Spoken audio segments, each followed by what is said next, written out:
E ancora economia con questa intervista al presidente dell'Ascom, Massimo Zanon. Nei giorni scorsi abbiamo parlato in termini ottimistici di nuovi investimenti e quindi di nuovi posti di lavoro, ma Zanon in queste dichiarazioni che ha rilasciato ai nostri microfoni ci invita alla prudenza. Sentiamolo.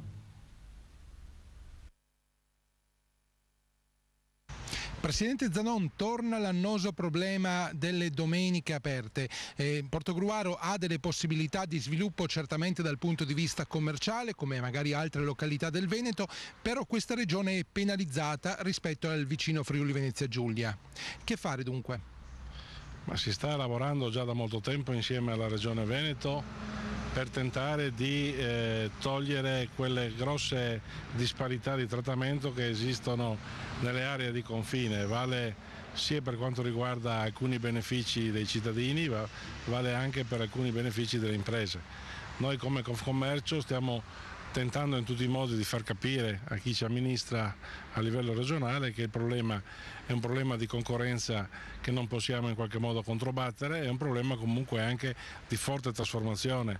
La domenica è sacra sotto molti aspetti, non solo da un punto di vista religioso, ma anche per quanto riguarda un giorno di riposo.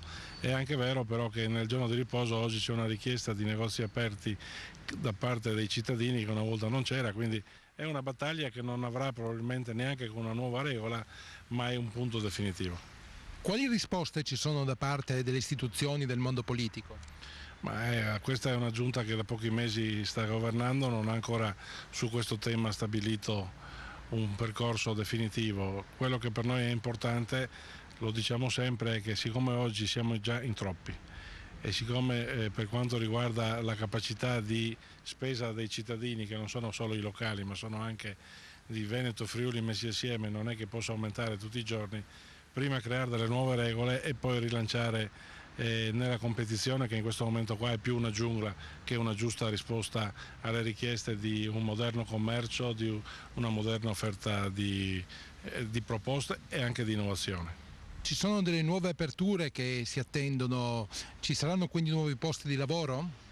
Guardi, le aperture non corrispondono a nuovi posti di lavoro, normalmente corrispondono a chiusure di altre attività.